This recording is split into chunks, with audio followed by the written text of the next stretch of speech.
When I was at school, at high school in Melbourne, I always wanted to study art, and my dream was to be a painter. My art teacher, Roy Irvine, was very honest with me, and he said to me, Robert, you can't paint, you're not going to be a painter. And he handed me a camera and said, try this, take it out on the weekend. And then he introduced me to another boy that had a dark room, and they showed me how to develop film. That was it. I was hooked. Then I wanted to be a cinematographer.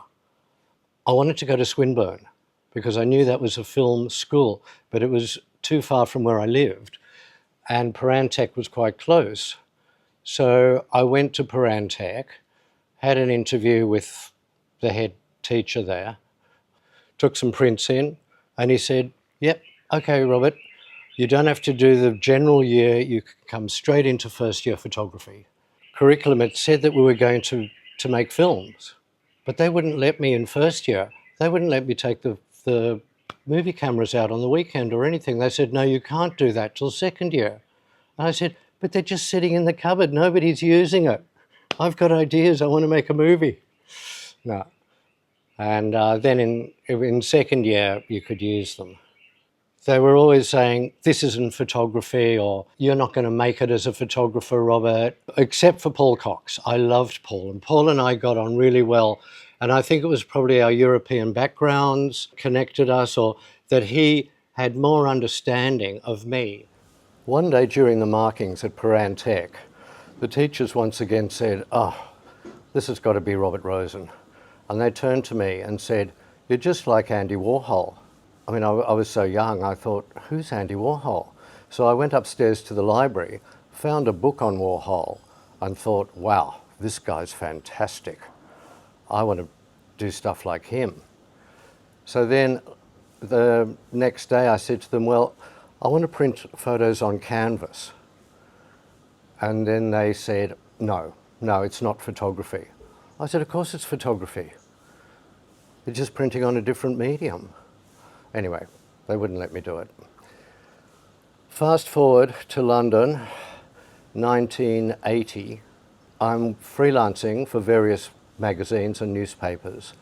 And one of the new trendy magazines called Midnight called me and said, Robert, tomorrow you are going out to Oxford to photograph Andy Warhol's for his new book, Exposures.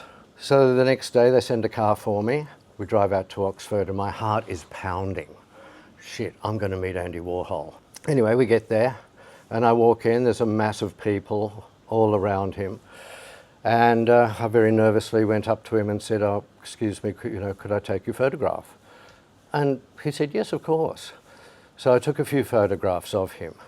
Then I went into the kitchen to get a drink and there was a man in there and I just said, hi, I'm Robert. And he said, oh, hi, I'm Fred Hughes. And I said, oh, what do you do? And he just turned on me and he said, well, I'm supposed to be the editor of Interview magazine. Don't you know that? And I said, no, I don't.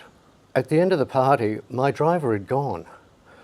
Andy Warhol had a small minibus with his friends in it. So I just went up to Andy and I said, can I get a lift back with you to London? Because I've got no way of getting back. And he said, yes, of course. He sat next to me in the bus. He told me he liked my red shoes and that his favourite food was potato salad. I then said to him, Andy, I'd really like to work for Interview.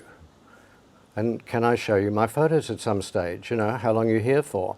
And he said, okay, come tomorrow with your portfolio to the Ritz Hotel. So the next day, I turned up at the Ritz. They showed me to his room. And there was somebody sitting in a chair reading a book upside down. Of course, it was Fred Hughes. Anyway, I had a huge portfolio. All the prints were really big. And Andy was looking at everything and he said, wow, these are good. And he turned to Fred and he said, why don't we make Robert London correspondent? And I'm thinking, yes. And Fred said, Andy, I'll decide who works for us. You pour the tea. I felt so embarrassed for Andy. And as I left, after we'd finished tea, Andy said to me, please come to my party tomorrow night at Rosen's nightclub. She's throwing a big party for me. So I did. It was filled with photographers, socialites, everybody was there. It was a fabulous party, as only Warhol could do. I wish those teachers at Prahran CAE could see me now.